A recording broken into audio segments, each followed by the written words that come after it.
আমার নবী মুহাম্মদুর রাসূলুল্লাহ সাল্লাল্লাহু আলাইহি ওয়াসাল্লাম হাদিসের মধ্যে বর্ণনা করেন, এরকম যাদের মধ্যে ঘটবে, যারা এমনটা করবে, মিথ্যা কথা লাগানোর মাধ্যমে একে অপরের সম্পর্ককে বিচ্ছিন্ন করবে। আল্লাহর নবী সাল্লাল্লাহু আলাইহি ওয়াসাল্লাম বলেন, দুনিয়ার সেই সব কিছু পেতে পারে, কথা লাগানোর মাধ্যমে সেই সকলের আপন হতে পারে। অমুকের আপন হয়ে গেছে, কথা লাগানোর কারণে মেম্বারের আপন হয়ে গেছে, চেয়ারম্যানের আপন হয়ে গেছে, এমপির আপন হয়ে গেছে, মন্ত্রীর আপন হয়ে গেছে, এমনকি প্রাইম মিনিস্টারের পর্যন্ত তার কাছে তার হাতের ডানাত হয়ে গেছে, তার ডান হাত হয়ে গেছে। আমার আল্লাহর নবী সাল্লাল্লাহু আলাইহি ওয়াসাল্লাম বলেন, দুনিয়াবাসী শুনে রাখো, দুনিয়ার সমস্ত মানুষের কাছে যদি সে আপন হয়ে যায়, কিন্তু আমার আল্লাহর কাছে সেই কখনো আপন হবে না। আমার আল্লাহর পাশে তাকে কি বলা হবে? লা ইয়াদখুলুল জান্নাতা কাত্তাত। আমার আল্লাহর নবী প্রকান্তরে হাদিস বর্ণনা করে বলেন, যে ব্যক্তি চুগলখড়ি করবে, কথা লাগাবে, অমুকের কথা অমুককে লাগাবে, আমার আল্লাহর নবী বলেছে তার স্থান কোনোদিন জান্নাতের মধ্যে হবে না। বরং কি করতে হবে? হাদিসের ব্যাখ্যার মধ্যে হযরতে আনাস বিন মালিক রাদিয়াল্লাহু তাআলা রওয়ায়াত থেকে আল্লামা ইমাম শাফি রাহমাতুল্লাহি আলাইহি বর্ণনা করেন, ও দুনিয়ার মুসলমান, কথা লাগানোর মাধ্যমে যদি সম্পর্ক যদি বিচ্ছেদ হয়, তাহলে দুই একটা কথা যোগ করে মিথ্যা কথা বলেও আবার সম্পর্ককে লাগানো যায়। স্বামী স্ত্রীর মধ্যে বাঁধন হইল, বন্ধুর মধ্যে বাঁধন হইল, এমন টাইম আমার আপনার করণীয় কি? ইমাম শাফি রাহমাতুল্লাহি আলাইহি বয়ান করেন, কোন বান্দার যখন দুইজনের মধ্যে যখন সম্পর্কের যখন পাটল হয়, হাদিসের মোতাবেক হাদিস থেকে রওয়ায়াত করেন, আমার আপনার উচিত হলো বন্ধুর কাছে যায়া বলা, ও শুনছনি, এই তোমার নামে এরকম এরকম প্রশংসা করতেছি, তোমাকে এত বেশি মহাব্বত করে, তোমাকে এত বেশি দেখতে পারে, তোমার নামে এরকম এরকম সে প্রশংসার বাণীগুলো মানুষের কাছে বলতেছে। এই কথা যখন ও শুনবে, আপনার বন্ধু যখন এই কথা শুনবে, আপনার জন্য অন্যরকম একটা মায়া একটা অন্তরের মধ্যে সৃষ্টি হয়ে যাবে। আর আপনি আবার অপর বন্ধুর কাছে যাইলেন, তখন আপনি এই বন্ধুর না বলা কথা আপনি নিজে থেকে কিছু বলে দিলেন, বলবেন যে হে রে শোন, আমি শুনলাম অমুক ব্যক্তি তোর নামে এমন এমন বলতেছে, তোর নামে এমন এমন সুন্দর সুন্দর কথা বলতেছে। আপনি যখন এরকম কথা যখন বলে দুজনের মধ্যে যখন সম্পর্ক যখন ঠিক করে দেবেন, সম্পর্ক যখন লাগিয়ে দেবেন, সম্পর্ক বিচ্ছেদ থেকে যখন সম্পর্ক করে দেবেন, আমার আল্লাহর নবী সাল্লাল্লাহু আলাইহি ওয়াসাল্লাম বলেন, আপনি যদিও বা দুনিয়ার মানুষের কাছে যদি কালারিন হয়ে যান, আমার আল্লাহর কাছে আপনার চেয়ে প্রিয় ব্যক্তি আর কেউ নাই। সম্মানিত সুধী, আপনারা প্রত্যেকেই জানেন আমাদের আলোচনার বিষয়বস্তু কি। আজকে আলোচনার প্রাসঙ্গিকতা রেখে আরও কিছু কথা বলতে হবে, সেটা হলো বর্তমান প্রেক্ষাপট। কারণ আমাদের ঈমানি দায়িত্ব থেকে এই কথাগুলো না বললে নয়। আমাদের ঈমান যে আছে, আল্লাহর উপর কটুক্তি হবে, নবীর উপর কটুক্তি হবে। আল্লাহ নিয়ে কখনো দুআশা দেখা দিয়েছে, আমার কোরআন সত্য কিনা এটা নিয়ে কখনো দুআশা দেখা দিয়েছে, তাহলে আমরা মুসলিম জাতির করণীয় হলো আমরা মুসলিম জাতির ইমাম খতিবদের করণীয় হলো আমার আল্লাহর এই যে এতগুলো আমাদের সামনে নিয়ামত থাকা সত্ত্বেও, এতগুলো উদাহরণ থাকা সত্ত্বেও যারা বুঝে না তাদের সম্মুখে এই উদাহরণগুলো তাদের সম্মুখে পেশ করা। আমার আল্লাহ তাআলা এই যে এত সুন্দর করে দুনিয়াকে সৃজন করেছেন, এই দুনিয়া সৃজন করার উদ্দেশ্য লক্ষ্য এইগুলো আমাদেরকে তাদেরকে বুঝাইতে হবে। আমার আল্লাহকে নিয়ে কটূক্তি করবে, সব কিছু সহ্য করবে, মানুষ সেটা কখনো সহ্য করবে না, ঠিক কিনা? সম্মানিত উপস্থিতি, বলেছিলাম আমাদের আলোচনার বিষয়বস্তু ছিল সত্য কথা বলা। কি বলা? সত্য কথা বলতে গিয়ে আমরা অনেকে এমন সময় এমন এমন কথা বলি, যেই কথা যদিও বা মিথ্যা হয়, আমার উপস্থাপনা দেখে সকলেই বাধ্য হয়ে যাবে যে এটাই সত্য, এটাই। যেমন অপরের নামে যখন আপনি কথা বলেন, অপরের নামে যখন আরেকজনের কাছে গিয়ে যখন কথা লাগান, এমনভাবে উদাহরণ দিয়ে সাজিয়ে গুছিয়ে কথা বলেন, ওই ব্যক্তি শুনেই বাধ্য হয়ে যায় যে হায়রে, এত সুন্দর করে সে সত্য কথা বলছে, আমার জীবনে তো আর শুনি নেই এরকম সত্য কথা। অথচ যেটা বলেছে আগা গোড়া পুরাটুই মিথ্যা। এইভাবে একজন ব্যক্তি কি করত? একের কথা অপরকে লাগাইত, অপরের কথা অপরকে লাগাইত। এইভাবে কি হয়? পরবর্তী জীবনে দেখা যায় দুইজনের মধ্যে একটা সম্পর্ক বিচ্ছেদ তৈরি হয়। যে ব্যাপারটা আমাদের অধিকাংশ স্বামী স্ত্রীর মধ্যে ঘটে, স্বামী স্ত্রীর মধ্যে ঘটে। হুজুর বুঝি নাই, নেন উদাহরণ নেন, ভালো করেই বুঝবেন। আমি রাস্তা দিয়ে যাইলাম, হাঁটতেছি, এমন টাইমে আমাকে একজন বলল, ওটা শুনিস না, আই ইন্ডিয়া এবার সব দেখি দেওয়া তোর বউ হাল্লের হতাহত দেয়। এই হতাকটা শুনতে দেরি, সে 5 নাম্বার গিয়ার উঠতে আর দেরি না, 5 নাম্বার গিয়ার উঠতে দেরি না। কিন্তু তার দরকার ছিল প্রথমত সে কথাটা বলেছে এটা সত্য কিনা সত্যায়ন করা, যাচাই করা তার দরকার ছিল। কিন্তু না, সেটা করলো না। সে গিয়েই স্ত্রীর উপর অ্যাকশন চালিয়ে দিল। হে আর হামায় হদ দে, আয় তোরা হামায় এরা হাবাই দে, বরণ ভূষণ ব্যাগদিন দিলাম, তুই আর এভাবে এরা হাল্লা হদ দে, মারানোর পর হদ হতাইবে। পরবর্তী যখন জিজ্ঞেস করা হলো তুমি আমাকে কেন মারলা, ওদের এরকম এরকম এরকম, তুই বলে আর সারা আলগা বেরোল্লা হত দে, হত তোমারই হন হইয়ে দে, হত অমুক অমুক আর হর, হ্যাঁ বাইরের তো শুনি। পরবর্তী কি হলো? তাদের মধ্যে যে এত বড় একটা দ্বন্দ্ব সৃষ্টি হলো শুধুমাত্র অপরের মিথ্যা কথা লাগানোর কারণে।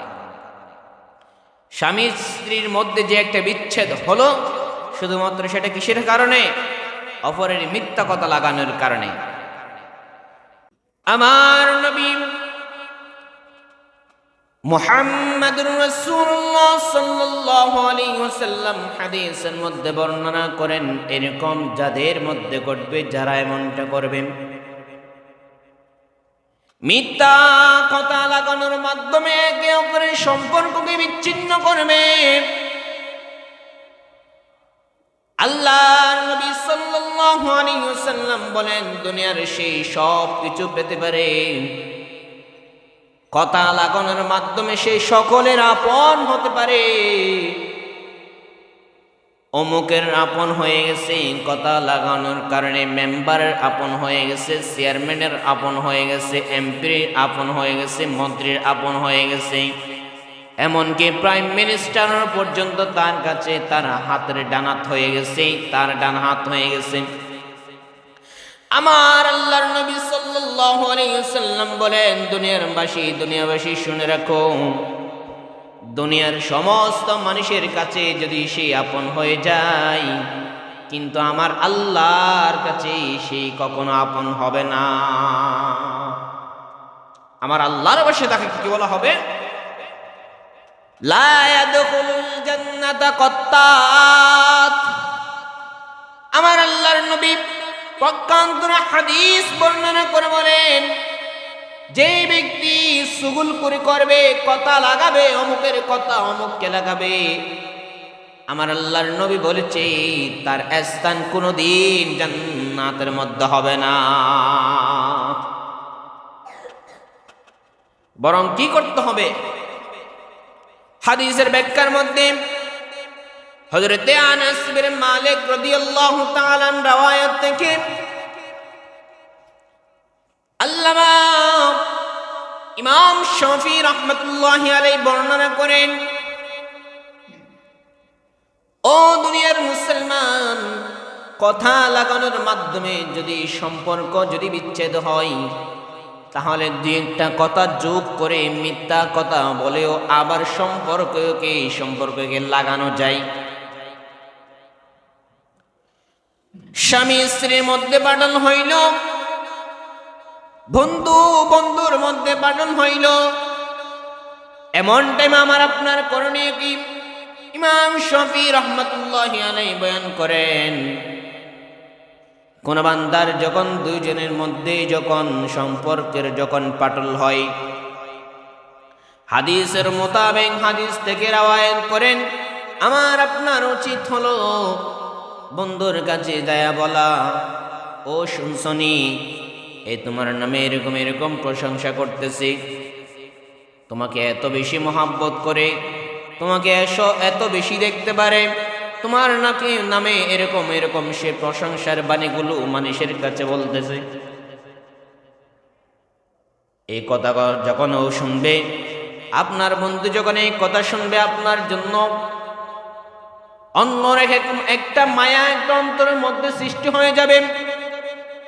আর আপনি আবার অপর বন্ধুর কাছে যাইলেন, তখন আপনি এই বন্ধুর না বলা কথা আপনি নিজে থেকে কিছু বলে দিলেন, বলবেন যে হে রে শোন, আমি শুনলাম অমুক ব্যক্তি তোর নামে এমন এমন বলতেছে, তোর নামে এমন এমন সুন্দর সুন্দর কথা বলতেছে। আপনি যখন এরকম কথা যখন বলে দুইজনের মধ্যে যখন সম্পর্ক যখন ঠিক করে দেবেন, সম্পর্ক যখন লাগিয়ে দেবেন, সম্পর্ক বিচ্ছেদ থেকে যখন সম্পর্ক করে দেবেন, আমার আল্লাহর নবী সাল্লাল্লাহু আলাইহি ওয়াসাল্লাম বলেন, আপনি যদিও বা দুনিয়ার মানুষের কাছে যদি কালারেন হয়ে যান, আমার আল্লাহর কাছে আপনার চেয়ে প্রিয় ব্যক্তি আর কেউ নাই। দলিল হাদিসের মধ্যে আল্লাহর নবী সাল্লাল্লাহু আলাইহি ওয়াসাল্লাম বলেন, দুনিয়ার সবচেয়ে কষ্টদায়ক ঘটনা হলো আমার আল্লাহ তাআলার যে কাবা ঘর আছে, কাবা ঘরকে ভেঙে ফেলা। আমার আল্লাহ তাআলার কাবা ঘরকে যখন মক্কাবাসী গুলো যখন আমার আল্লাহর কাবাকে ভাঙার জন্য যখন তারা প্রস্তুতি গ্রহণ করছিল, সারা দুনিয়ার বড় বড় পাগলা হাতিগুলো যখন আমার আল্লাহ তাআলার কাবাঘরকে ভাঙানোর জন্য তাদের কাবাঘরের দিকে ঠেলে দিল, তাদেরকে উস্কানি দেওয়ার পরে মক্কা নগরীর যতজন সাহাবী ছিল রাসূলুল্লাহ সাল্লাল্লাহু আলাইহি ওয়াসাল্লাম সহ, তাদের কাছে এত কোনো ক্ষমতা ছিল না যে ওই পাগলা হাতিগুলোকে বাধা দিবে। আমার আল্লাহর নবীর কাছে শুধু একটাই ছিল, সেটা হলো দোয়া। আল্লাহর নবী সাল্লাল্লাহু আলাইহি ওয়াসাল্লাম হাদিসের মধ্যে বর্ণনা করেন, আদ-দুআ সালাহুল মুমিন, দোয়া হলো মুমিনদের হাতিয়ার। আপনাকে যে যতই আক্রমণ করুক না কেন, আপনি কমাতে পেরে উঠছেন না, আপনি দুনিয়াবি কোনো কিছু করে হামলা মামলায় ন্যায় পরিণতায় বিচার আপনি পাচ্ছেন না। আল্লাহর নবী সাল্লাল্লাহু আলাইহি ওয়াসাল্লাম বলেন, আদ-দুআ সালাহুল মুমিন, মুমিনদের হাতিয়ার হলো দোয়া। এমন টাইমে আমার আপনার নবী, মদিনাওয়ালা নবী সাল্লাল্লাহু আলাইহি ওয়াসাল্লাম আল্লাহর কাছে দোয়া করলেন, আয় আল্লাহ, আমার ক্যাপাবিলিটি নাই যে আমি আজকে তোমার মক্কা নগরের এই কাবা ঘরকে আমি রক্ষা করতে পারবো। ও আল্লাহ, আমি আজকে নিজেকেই অপরাধী মনে করছি, নিজেকেই স্বয়ংসম্পূর্ণ মনে করছি না। তুমি আল্লাহ আমাদেরকে সাহায্য করো, তুমি আল্লাহর সাহায্য ছাড়া আমরা কোনো কিছু করতে সক্ষম নয়। আল্লাহ তাআলা কি করলেন, সাথে সাথে পবিত্র কালামুল্লাহর 30 নম্বর পারার একটা সূরা আল্লাহ তাআলা নাজিল করলেন। আল্লাহ তাআলা সূরা ফিল নাজিল করে দিলেন, আলাম তারা কাইফা ফাআলা রাব্বুকা বিআসহাবিল ফিল আলাম ইয়াজআল কাইদাহুম ফি তাদলিল ওয়া আরসালা আলাইহিম তায়রান আবাবিল। বলেন সুবহানাল্লাহ। যেটাই বলতে চেয়েছিলাম কি, ওয়া আরসালা, অতএব আল্লাহ তাআলা প্রেরণ করলেন, আলাইহিম, আমাদের মধ্যে, তাদের মধ্যে, তৈরন আবাবিল, তৈরন মানে হলো পাখি, আবাবিল এক জাতীয় পাখির নাম। আবাবিল পাখিকে আল্লাহ তাআলা প্রেরণ করলেন এবং এই আবাবিল পাখির মাধ্যমে আল্লাহ তাআলা সেদিন মক্কাকে রক্ষা করেছিল।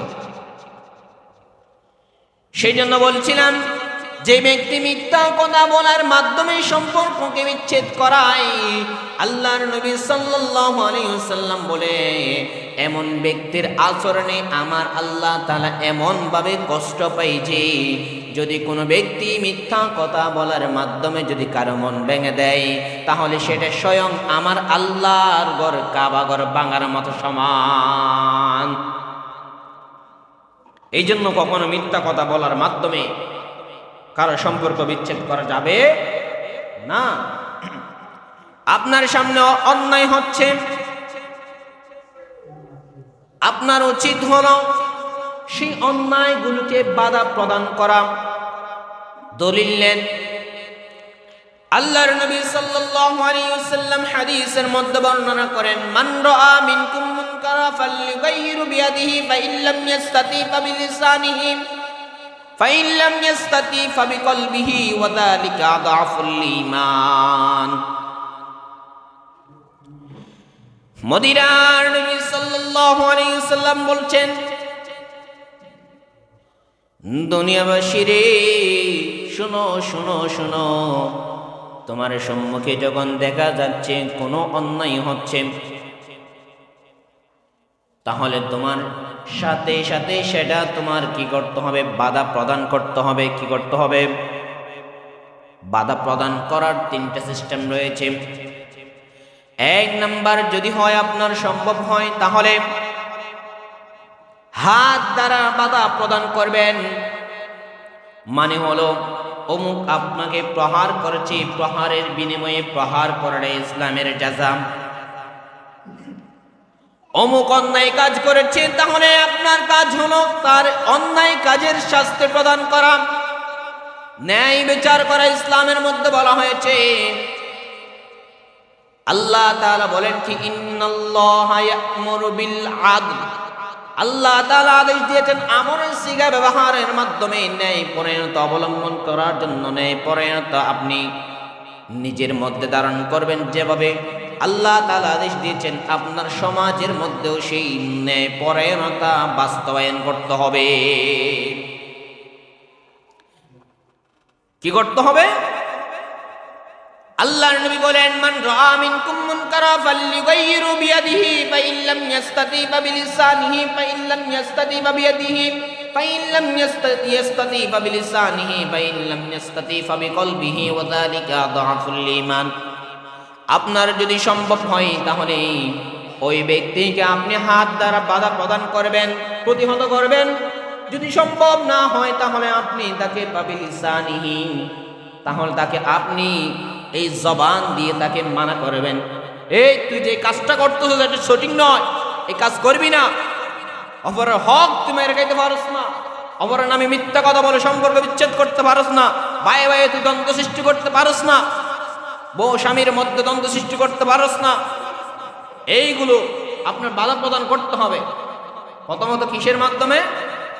আপনি যদি পারেন তাহলে আপনার নিজে থেকে হাত দ্বারা বাধা প্রদান করতে হবে। দ্বিতীয় নম্বর অপশন, যদি না পারেন তাও আপনার দ্বারা সম্ভব হচ্ছে না, আপনি হ্যাংলা ফ্যাংলা মানুষ, তার সাথে আপনি ক্ষমতায় উড়ে বেরোতে পারবেন না, তাহলে আপনার উচিত হলো কি, আপনি তাকে হয়তো জবান দিয়ে বাধা করেন। এখন আপনার ক্ষমতাও নাই, জবান দিয়ে বাধা প্রদান করতে পারছেন না, তাহলে আপনি কি করবেন? আল্লাহর নবী সাল্লাল্লাহু আলাইহি ওয়াসাল্লাম আরেকটা অপশন আপনার জন্য রেখেছেন, ফাইন লাম ইয়াস্তাতি ফাবিকলবিহি ওয়া যালিকা আযআফুল ঈমান। তাহলে ওই ব্যক্তি যে কাজটা করতেছে সেটা অপরাধ, সেটা অন্যায়, সেটা আপনি অন্তর থেকেই ঘৃণা করেন, অন্তর থেকে কি করেন? ঘৃণা করেন। তাহলে আপনার ঈমান, আল্লাহ তাআলা বলেন কি, আল্লাহ নবী বলেন কি, ওয়া যালিকা আযআফুল ঈমান, তাহলে আপনার ঈমান পূর্ণতা পাবে। আপনার সম্মুখে সমস্ত অন্যায় কাজ হবে, আমার আল্লাহকে নিয়ে কটূক্তি করবে, আর আপনি ঘরের মধ্যে আরামের ঘরের মধ্যে বসে বসে আপনি আরো বসে থাকবেন, কোনো কিছুই বলবেন না, কোনো কিছু বাধা করবেন না, আপনি কোনো কথা বলবেনও না, অথবা আমার আল্লাহর বিরুদ্ধে কটূক্তি হয়েছে তার পক্ষে তার বিপক্ষে কোনো অবলম্বন করবেন না। তাহলে আমার আল্লাহ বলেন এরকম দাইয়ুস ঈমানদার আমার প্রয়োজন নাই। ঈমানদার হতে হলে সত্যকে সত্য বলতে হবে, মিথ্যাকে মিথ্যা বলতে হবে, সত্য এবং মিথ্যার মধ্যে পার্থক্য তুলে ধরতে হবে। ঈমানদাররা কখনো খারাপের দিকে মানুষকে আহ্বান করে না। ঈমানদার যারা হবে, ইয়া'মুরুনা বিল মা'রুফ ওয়া ইয়ানহাউনা আনিল মুনকার। ঈমানদারদের সবচেয়ে বড় লক্ষণ হলো তারা কি করবে? ইয়া'মুরুনা বিল মা'রুফ। কিসের দিকে আহ্বান করবে? মানুষকে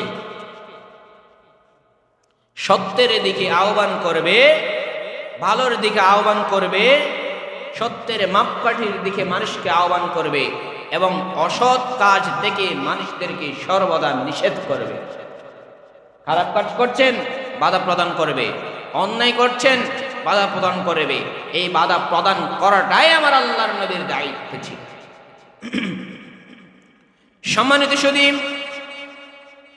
আপনি যদি আপনার সম্মুখে যদি অন্যায় সংঘটিত হওয়ার পরে, মিথ্যা কথা বলার পরও, সম্পর্ক বিচ্ছেদ করার পরও যদি আপনি যদি কোনো কিছু না বলেন, তাহলে আল্লাহর নবী সাল্লাল্লাহু আলাইহি ওয়াসাল্লাম বলে দিলেন আপনার ঈমান পূর্ণাঙ্গ হবে না। এক সাহাবী আসলেন আল্লাহর নবীর কাছে, বিচার দিলেন, ইয়া রাসূলুল্লাহ, ইয়া হাবিবাল্লাহ, আমার স্ত্রী আজ থেকে 3 দিন পর্যন্ত আমার সাথে কথা বলে না। জিজ্ঞাসা করা হলো কি জন্য তোমার স্ত্রী তোমার সাথে কথা বলে না? তখন সাহাবী বর্ণনা করছেন, ইয়া রাসূলুল্লাহ, ইয়া হাবিবাল্লাহ, জানি না কোন আদমি, কোন ব্যক্তি আমার স্ত্রীর কাছে গিয়ে আমার নামে বদনাম লাগিয়েছে, আমার নামে বিভিন্ন বিভিন্ন কথা বলেছে, আমার সাথে আমার স্ত্রী কথা বলে না। আমি আমার স্ত্রীকে এত বেশি ভালোবাসি, আমার স্ত্রী যদি আমার সাথে যদি কথা না বলে তাহলে আমার ভাত পর্যন্ত হজম হয় না। আমার স্ত্রীর সাথে আমি কথা না বললে আমি ভালো মতো ঘুমাইতে পারি না। বর্তমান সমাজ এমন হয়তো, শুধু এটা এখন না, তখন থেকেই ছিল, সাহাবী যুগ থেকেই ছিল। অনেকে তো আছে যে আমরা প্রেমিকের সাথে কথা বলতে না পারলে, প্রেমিকে রাত্রে মেসেজ না দিলে ঘুম হয় না, প্রেমিকে মেসেজ না দিলে ভাত খাওয়া সব কিছু বন্ধ হয়ে যায়। আছে না নাই? এরকম হারাম রিলেশন থেকে আমাদেরকে বাহির হয়ে আসতে হবে। এটা ছিল তখন, যেটা হবে এই মহাব্বত থাকতে হবে স্বামী স্ত্রীর মধ্যে। এই মহাব্বত থাকতে হবে কিসের মধ্যে? স্বামী স্ত্রীর মধ্যে। স্বামী স্ত্রী একে অপরকে এমনভাবে ভালোবাসবে যে ভালোবাসার নতিজা উদাহরণ আমাদের সম্মুখে হযরত আম্মাজানা আয়েশা সিদ্দিকা রাদিয়াল্লাহু তাআলা আনহা প্রিয় নবী মুহাম্মদ রাসূলুল্লাহ সাল্লাল্লাহু আলাইহি ওয়াসাল্লাম রেখে গেছেন। স্বামী স্ত্রীর মধ্যে ভালোবাসা এমন হবে যে হযরত আলী রাদিয়াল্লাহু তাআলা আনহু এবং ফাতেমাতুজ জাহরা রাদিয়াল্লাহু তাআলা আনহা আমাদের সম্মুখে রেখে গেছেন। এমনটা নতিজা, ভালোবাসার নতিজা আমাদের সম্মুখে হবে। ভালোবাসার নতিজা ইউসুফ আলাইহিস সালাম, জুলাইখা আলাইহাস সালাম, তারা যেভাবে আমাদের সম্মুখে ভালোবাসার নতিজা রেখে গেছেন এমনটা ভালোবাসা হবে। কিন্তু এখান থেকে এই যে ইউসুফ জুলাইখা থেকে আমাদের শিক্ষা হলো যে ইউসুফ আলাইহিস সালাম তাকে ততক্ষণ পর্যন্ত গ্রহণ করে নাই যতক্ষণ পর্যন্ত তার হালাল হয় নাই। অতএব হালাল হওয়ার আগে যেটা থাকে সেটা হারাম, সেটার জন্য আমার আল্লাহর পক্ষ থেকে লানত থাকে। আর হালাল হওয়ার পরে যেই ভালোবাসা স্থাপন হয় সেটার উপর আমার আল্লাহর কাছ থেকে স্বয়ং রহমত নাজিল হয়। সুবহানাল্লাহ। অতএব এখান থেকে মা বাবার উচিত আপনার ছেলে মেয়ে হারাম রিলেশনে প্রস্তাবিত হওয়ার আগে, প্রবাহিত হওয়ার আগে আপনি মা বাবার উচিত হলো আপনার ছেলে মেয়েকে দ্রুত তাদেরকে পবিত্র বন্ধনে আবদ্ধ করে দেওয়া। আজকে তার বড় নিঃশ্বাস পড়ছে, সে কোনো গুনার কাজ করছে, তাহলে এটার জন্য সর্বপ্রথম দায়বদ্ধ থাকবে তার মা বাবা। কারণ একটা সন্তান, একটা মেয়ে বড় হওয়ার পরেই মা বাবার কাছে প্রথমত দায়িত্ব থাকে তাকে একটা পবিত্র বন্ধন আবদ্ধ করে দেওয়া। আজকে বলেন আমি প্রথমত এস্টাবলিশ হবো, আমার ছেলেকে বিদেশ পাঠাবো, এই পাঠাবো, সেই করব, এটার নাম দুনিয়া নয়। আল্লাহ দুনিয়ার কথা বলেছে ঠিকই, তবে ততটুক দুনিয়া যতটুকু দুনিয়া আপনি করলে বাঁচতে পারবেন। দুনিয়াতে বাঁচা সহজ, দুনিয়াতে বাঁচা সহজ। কিভাবে? হালাল উপার্জন করে অল্পতে সন্তুষ্টি থেকে যতটা উপার্জন করলে আপনি নিজে বাঁচবেন, আপনার পরিবার বাঁচবে, এতটা উপার্জন করে চলাটা সহজ। কিন্তু ফুটান্তি দেখাইয়া, গ্যারাফিটি দেখাইয়া, এলাকার মধ্যে নেতা নেতা ভাব দেখাইয়া চলাটা কঠিন। এভাবে চলাটা কি কঠিন? এই চলা আল্লাহ তাআলার কাছে নিষেধ করেছেন।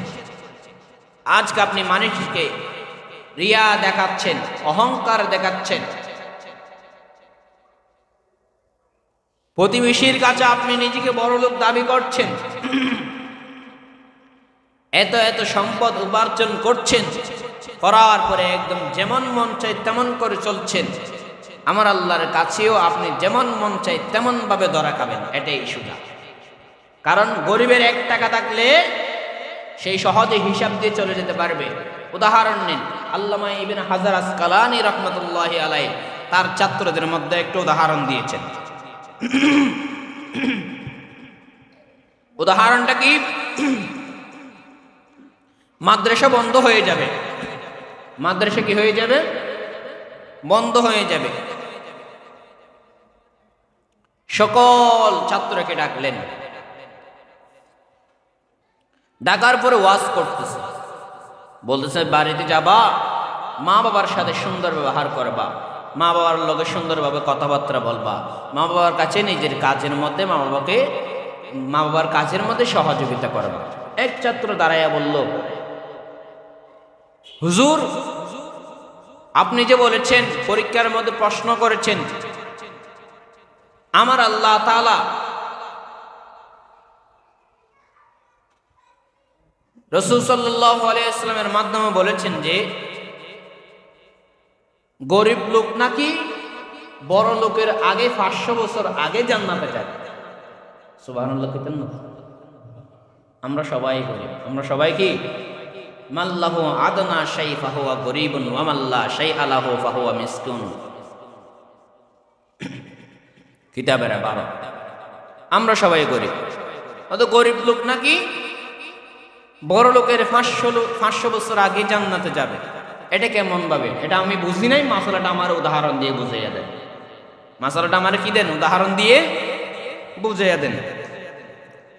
আল্লামা ইবনে হাজার আসকালানী রাহমাতুল্লাহি আলাইহি এবার বর্ণনা করছেন, তোমাদের বন্ধ কয়দিন? কিন্তু হুজুর 10 দিন। কয়দিন? 10 দিন। এবার হুজুর কি করলো? পকেট থেকে টাকা বাহির করলো। প্রথমে নোট বাহির করছে 1000 টাকা। কয় টাকা? 1000 টাকার নোট একটা বাহির করে আমার হযরতকে দিল। এরপরে 500 টাকার নোট একটা বাহির করে অমুক হযরতকে দিল, অমুক ছাত্ররে দিল। এরপরে 100 টাকার নোট একটা বাহির করে অমুককে দিল। এরপরে 50 টাকার নোট বাহির করে অমুকরে দিল। এরপরে 20 টাকার নোট বাহির করে অমুকরে দিল। এরপরে 10 টাকার নোট বাহির করে অমুকরে দিল। এরপরে 5 টাকার নোট বাহির করে অমুকরে দিল। সর্বশেষ বাকি আছে সে, তাকে দিল শুধুমাত্র 1 টাকা। কয় টাকা? তার তো মাথার একদম রক্ত মাথায় উঠে গেছে। কিনা আমি ক্লাসের 1 নাম্বার ছাত্র, আমাকে দেওয়া দরকার ছিল 1000 টাকা, হুজুর আমার 1 টাকা দিল কেন? মনে মনে হুজুরের সাথে গুসায় একদম পেটে যাচ্ছে, গুসায় একদম পেটে যাচ্ছে। এবার 10 দিন পরে বন্ধ খুলছে। বন্ধ খোলার পরে আল্লামা ইবনে হাজার আসকালানী রাহমাতুল্লাহি আলাইহি বর্ণনা করছেন,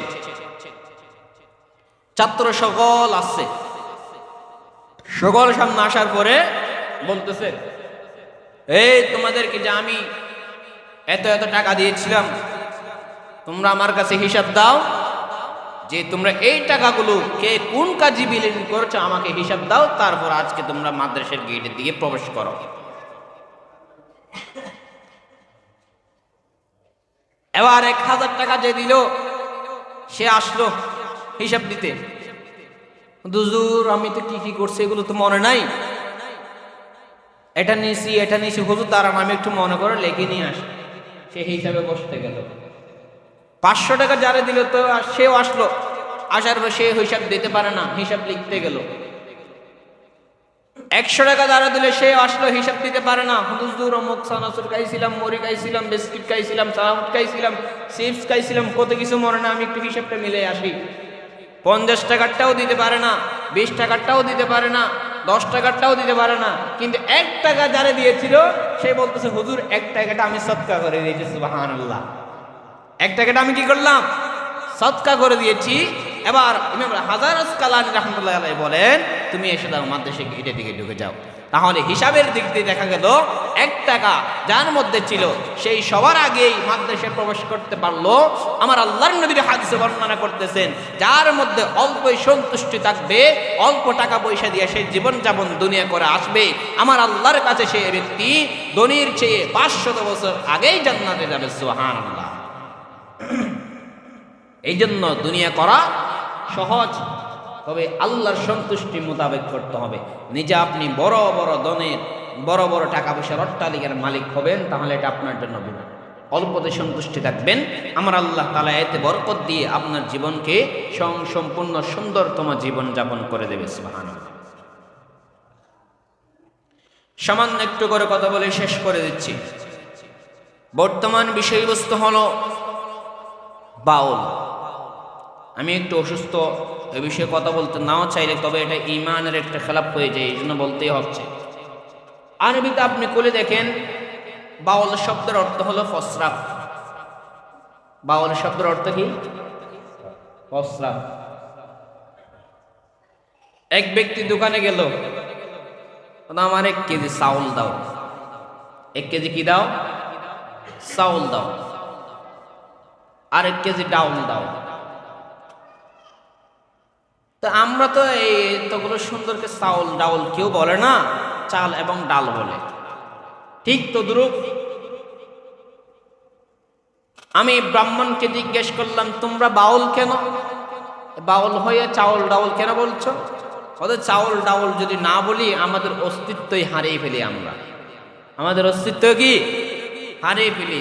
চাউল ডাউল থেকে যখন ওয়াও যখন বাদ দিলে, ও রসৌ যখন বাদ দিলে কি থাকে? ও যখন বাদ দিলে চাল হয়, ডাল হয়। ঠিক তদ্রূপ বাউল থেকে মাঝখানা বাদ দিলে কি হয় সেটা বলছি না। খেয়াল করে, এই বাউল শিল্পীরা কি করছে? আমার আল্লাহকে নিয়ে কটূক্তি করছে।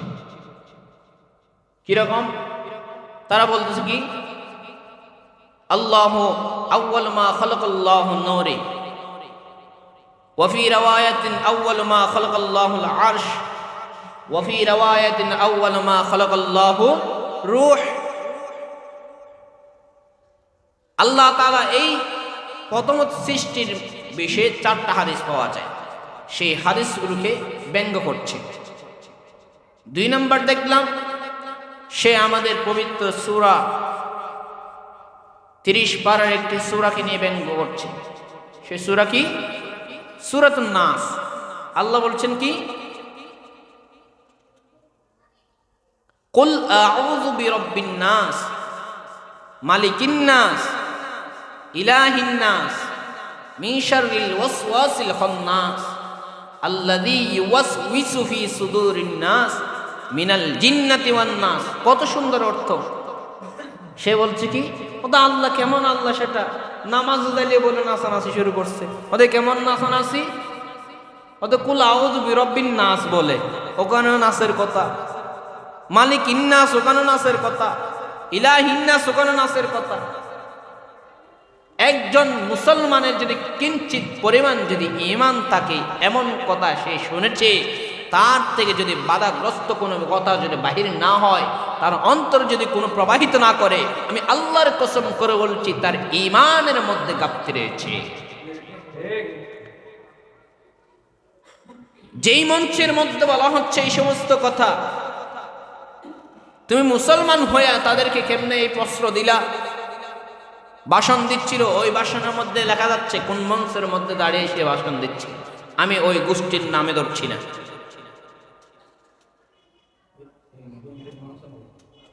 আমি নাম ধরছি না, নাম বলার প্রয়োজন নেই।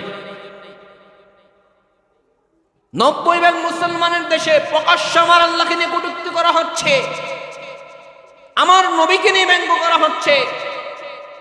আমার নবীর পক্ষে যে কথা বলবে, শহীদ আমার অ্যাডভোকেট আলিফের মতো ব্যক্তিত্বকে হত্যা করা হচ্ছে, আপনারা তাদের পক্ষে কথা বলবেন না। মনে করতে হবে ডাল মে কুছ কালা হ্যায়। আপনার ঈমানের মধ্যে ঘাটতি রয়েছে। আর আপনি 90% মুসলমানের দেশে আল্লাহর পক্ষে আল্লাহর বিপক্ষে কথা বলে, আল্লাহর বিপক্ষে কটূক্তি করে আপনি সংসদে যাওয়ার জন্য স্বপ্ন দেখেন। ইনশাআল্লাহ এই স্বপ্ন কখনো সত্য হবে না। বাঙালি জাতি এটা আপনাদের কখনো মেনে নিবে না। সময় এমন আসবে, আজকে কিছু জাতি ইন্দুরের গর্ত খুঁজতেছে পালানোর জন্য, আপনারা কেচ্চর গর্ত পর্যন্ত খুঁজে পাবেন না পালানোর জন্য। কেচ্চর চেনেননি? সম্মানিত উপস্থিতি, ভালোভাবে খেয়াল করেন। আপনাদের অনেক কিছু শিক্ষা গ্রহণ করা উচিত। একজন ব্যক্তি নিজের মা আইসিইউতে আছে, কোথায় আছে? আইসিইউতে আছে। সেই ব্যক্তি নিজের মায়ের পাশে এসে দাঁড়াতে পারছে না। কেমন বাঙালি, কেমন বাঙালি, কেমন আপনি? সেই ব্যক্তি, তার মধ্যে যে দেশপ্রেম থাকবে, তার মধ্যে যে দেশের জন্য মায়া থাকবে, যেই ব্যক্তির মার জন্য মায়া নাই, তার থেকে দেশের জন্য মায়া থাকবে। একবার চিন্তা করেন না? যে ব্যক্তি নিজের দলকে কন্ট্রোল করতে পারে না, নিজের দলের নমিনেশন দেওয়ার পরে সারা বাংলাদেশের মধ্যে রাস্তাঘাটে আগুনে পরিণত হয়ে যায়। আমার ব্যক্তি মুসলমান রাস্তাঘাটে নিজে স্বয়ং সম্পূর্ণভাবে হাঁটতে পারে না, তাকে অস্ত্র দিয়ে গুলি করে হত্যা করা হয়। আমার ব্যক্তি রাস্তাঘাটে নিজে বাহির হতে পারে না, নিজে স্বাধীন মোতাবেক কথা বলতে পারে না, আপনি তাকে কেমন ভাবে নির্বাচিত করবেন? সে নিজেই স্বয়ং সম্পূর্ণ না, অপরকে কেমনে সে স্বয়ং সম্পূর্ণ করবে? তার দল নিজেই স্বয়ং সম্পূর্ণ না, তার দল নিজেই সত্যের উপরে নাই, মানুষের অধিকারের উপরে নাই। একজন দেখলাম বলতেছে, এই তোমরা আপাতত চাঁদাবাজিগুলো বন্ধ করে দাও, পরবর্তী গিয়ে চাঁদাবাজি করিও। ভাই, আপনি আজকে যাদেরকে নির্বাচিত করবেন, তারা আজকে হাজার হাজার টাকা দিয়ে, লক্ষ কোটি টাকা দিয়ে নির্বাচিত হলেও সেই টাকাগুলো যে আপনার থেকে উসুল করবেন, সেটা আপনি কিভাবে বিশ্বাস করলেন? অনেক লম্বা কথা, আমি ওদিকে যেতে চাই না। মেন কথা হলো, আজকের মেন কথা হলো যে আপনার ঈমানি দায়িত্ব হলো যে আপনার সম্মুখে অন্যায় হচ্ছে, তাহলে আপনি ঈমানের তাগিদে, ঈমান রক্ষার ধরনে আপনার প্রথমত উচিত হলো যে সেটা বাধা প্রদান করা। কি করা? বাধা প্রদান করতে গিয়ে প্রথমত কি দিয়ে বাধা প্রদান করতে হবে? হাত দ্বারা বাধা প্রদান করতে হবে। আপনি হাত দ্বারা বাধা প্রদান করতে পারছেন না, তাহলে আপনার মুখ দিয়ে বাধা প্রদান করতে হবে। আপনি মুখ দিয়ে বাধা প্রদান করতে পারছেন না, তাহলে আপনার ওই কাজটা যে খারাপ, ওই কাজটা যে অন্যায়, সেটা অন্তর থেকে ঘৃণা করতে হবে। ঠিক কিনা? যদি আপনি অন্তর থেকে ঘৃণা করতে না পারেন, তাহলে আপনার ঈমান পূর্ণাঙ্গ হবে না। আল্লাহ তাআলা আমাদেরকে বুঝার এবং আমল করার তৌফিক দান করুন। সকলে বলে আমিন। আসসালামু আলাইকুম ওয়া রাহমাতুল্লাহ।